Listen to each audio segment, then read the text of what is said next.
Hey, what's going on, everybody? How's everybody doing out there? I hope all is well, and I hope everybody's doing fine in light of what's going on in the world right now. Listen, there's a couple of things I want to address. One mainly, and I'm pretty sure, let me do this little quick disclaimer real quick. I'm sure that everybody hearing this message is not going to like what I'm about to say. Okay, it's not, it's not good times for everybody. But let me just tell you something. Um, Over 10 years ago, I was producing videos and DVDs, and I had a good life. And I was out, I used to go out do it the hard way. I used to go and sell them on the street and sell them at gas stations. And I really, really, really learned how to print. I had to go get the ink. Our hands were full of ink. I mean, we really worked really hard in the early 2000s. It was a boom. It was like, wow. The a DVD would get you 20 bucks. Now you can go out and sell a couple hundred of them a day because it wasn't really everybody that had a computer. Everybody didn't have access. So it was kind of, it was a breath of fresh air for somebody that didn't really have any real career objectives. Like, you know what I mean? Like, I wasn't in the military. I didn't have those things. I come from a troubled background. So it was a blessing for us. Now, what happened to us was that we were doing reality when it was fresh. It wasn't no such thing as reality television. We were reality. We would put it on DVD or whatever, and it started to be a boom, and all across the country, brothers and sisters and people, poor people from all walks of life, started having an outlet to show what people really wanted to see. But guess what? The industry saw that the world wanted to see this stuff. So what did they do? They basically took it from us. You know what I mean? Like, they started coming around, giving people cases, and paying the police to break our content apart, and give people violations, copyright violation lawsuits, and different things or whatever. And they destroyed it. And guess what? They came up with a new thing: reality television. So a lot of people started, didn't even know that some people took a hit because of that. Now, I gave you guys that story because there's a big situation going on right now, and it's happening all over again. But this time it's happening with the YouTube community. And the YouTube community was established and based upon other people's content. So, of course, when by me being on the product side, I wasn't too happy to give my stuff away. And so I lost a lot of ability and opportunity to YouTube. So YouTube always had a bad taste in my mouth. To be honest, this is probably like the second or third video I've ever really uploaded to YouTube. But I think it's about that time. YouTube is big, and it's something you really just can't avoid no more. But the thing is that at the time, okay, reality television came across, but we still had a market. I was able, at the time, at my peak, I was earning, what, 20 grand a month?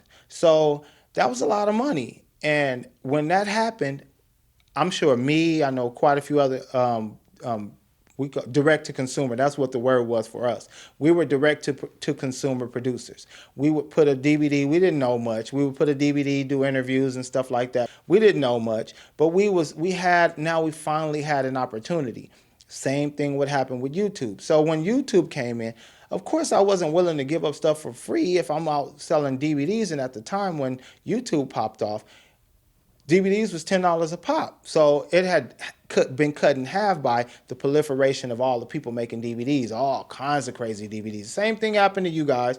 Everybody started making wild, you guys probably, some of y'all remember, bum fights, people going crazy, crackheads going wild. I mean, it was just every kind of DVD you could, man. You was like, oh, come on, man, this is getting ridiculous. Like, some people just didn't have anything.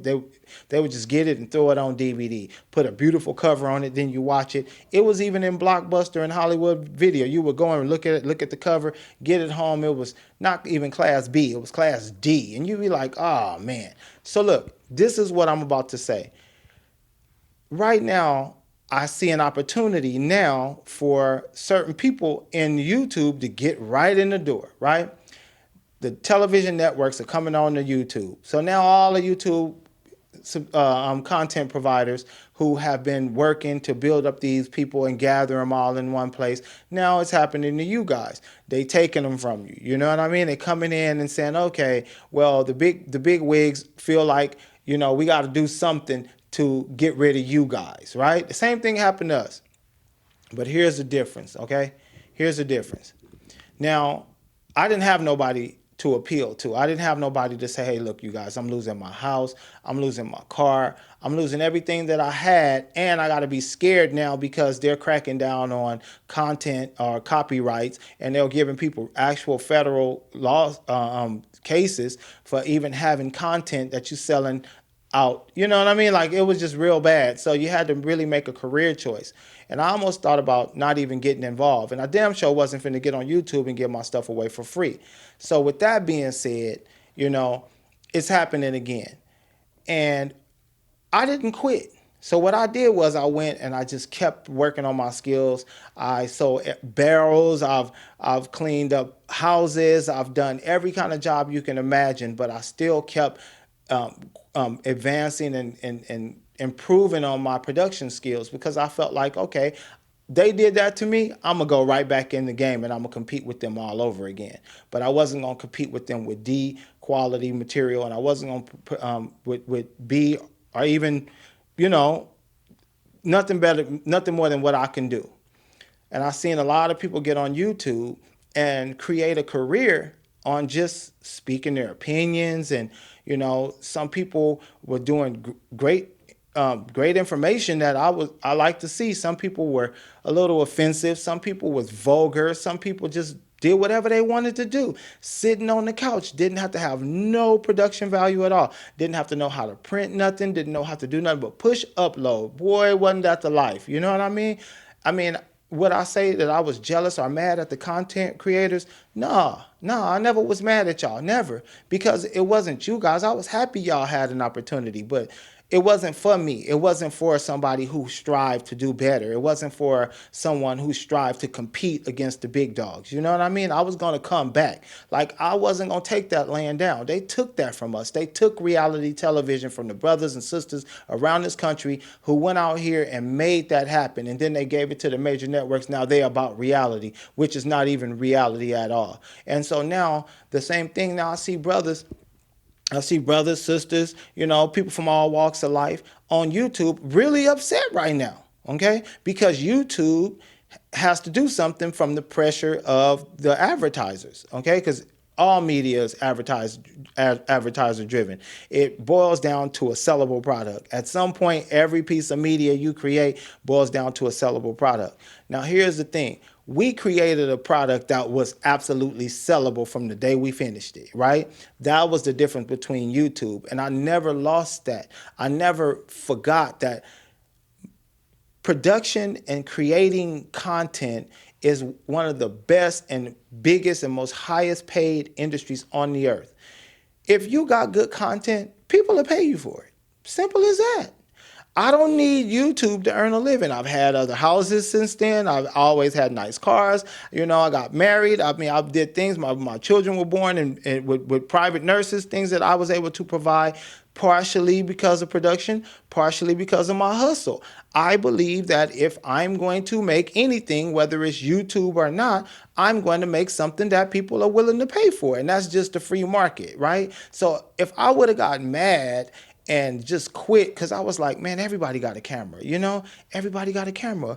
How am I going to compete with everybody? Well, when I got in the game, I was one of the few people in the whole city with a camcorder, right? So it's a difference when you're competing with everybody that got a camera. Now, I see a lot of people making content on YouTube, the same thing. At first it was good, know how to do this, how to do that, and how to do such and such. Then it became this and that and this and that. Then it became any silly, crazy thing people wanted to say, any stupid and hilarious reaction, vulgar, hate, anger. Then even recently, I've seen many people fighting over subscribers, fighting over that platform. I wasn't even on it. I've been producing for 10 years. But what was I doing? Honing in my skills, getting ready to compete with the networks, because that's where it was. And lo and behold, look at today. When I started, wasn't no YouTube. It wasn't none of that. It wasn't no Facebook. Wasn't no Instagram. We was going straight out and talking to the people and selling DVDs for $20 a pop. Can you believe it? $20 for somebody who barely had in high school, GED. That was a lot of money. So when we lost everything, did anybody feel sorry for us? Nah. We had to go and improve. I had to go work. I had to go be a direct TV. I did cable. I did a whole bunch of things. I did hooked up internet. I sold clothes on eBay. I did all kinds of stuff, right? Just to get right back in the game. Now I see my entry point. Now I was just getting ready and say, you know what? I'm gonna get back in the game. But I had seen so many people comfortable, especially our people. Now no hate intended. Now our people have made a habit of feeling like people are supposed to, help you just because you want to get on a platform and speak your mind. I've even heard some people say, I built this. I built this channel. I built this. This is something I built. Okay, well, if you built it, then you should be able to sell it. It's just like a computer or any other thing that is worth money. If you build it and they don't want it, just take it somewhere else and sell it. There's a whole global world that is hungry for content right now. But the problem is if you make something exclusive for YouTube that's not sellable anywhere else, then that's kind of limiting your options. It's just that YouTube is your opportunity. That's all it is. It's not that you built something particularly. It's that YouTube built a situation on the backs of others, and now it's time to pay the big dogs. So to my advice is like, I hope, I've seen a lot of people go in there and, improve on their content, improve on their production value, and they tried. But I'm going to tell you something. Now that you're doing it, you realize that it ain't easy. So I see a lot of people in what I call begging. Send me some money. I need money. I need this and that. And okay, like, why don't you sell it? Sell it. I mean, the problem is that you have to humble yourself. Even some people that was real vulgar and extreme and racist and mean towards women and all kinds of things, now they're trying to talk a little nicer and yes, and being polite and la la la, because now they're not going to pay you if you use vulgarities. And be yourself. Be yourself. If that's who you are, be yourself.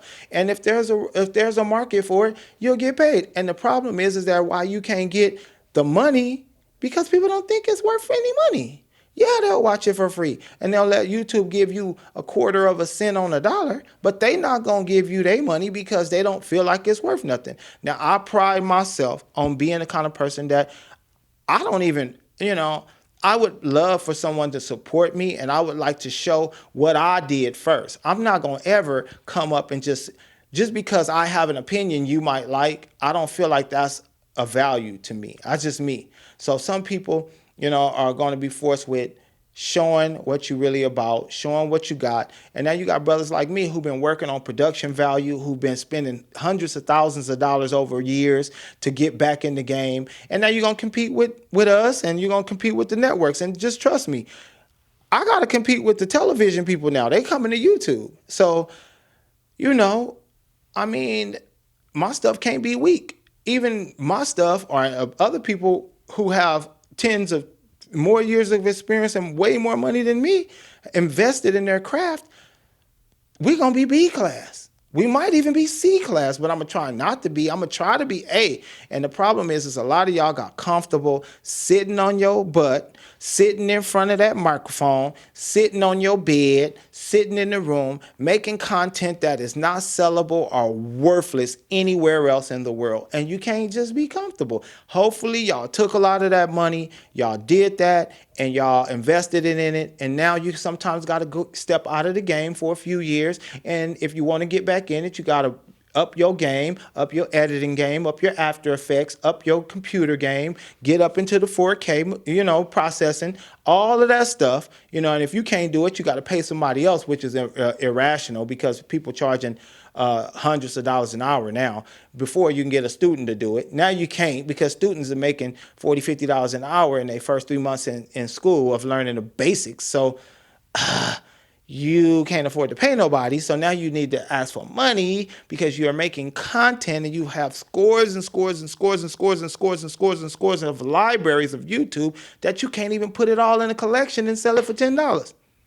Why don't you put all your videos in a collection and sell them to your subscribers? That's my advice. You know what I'm saying? And then you'll know if you got something you can get paid for. If not, get another career, hustle for a minute, get back in the game. You know what I mean? Because I'm gonna be over here. You know, if you like to cuss, if you foul around the mouth, and that's what you do, and you want to cuss out people that you are racist or you are foul crazy people, and somebody want to buy that, sell it to them. Sell it to them. That's what you're going to have to do anyway, because YouTube is getting to the point to where they're not going to pay your bills no more just to sit down and be talking in front of a microphone. What I think is this, and why do you need all that money to freaking play somebody else's video and comment on it? That ain't no real production value. You talking about, I do all this editing and this and that, and people talking about this. I see it over and over. I work hard. I do this and that. It is hard work. Don't get me wrong. Because you guys got to search through the internet to find all that stuff. And I understand that part of it because, you know, searching for material is not fun. However, and editing is not fun either. However, you know, we should be making something that we should be able to turn into cash. Let's not be mad at YouTube. Matter of fact, I'm glad. I'm glad that they're getting rid of a lot of this trash because it's just a lot of garbage on YouTube. Clickbait, you know, it's not what it say it is and all of this. Let's level the playing field.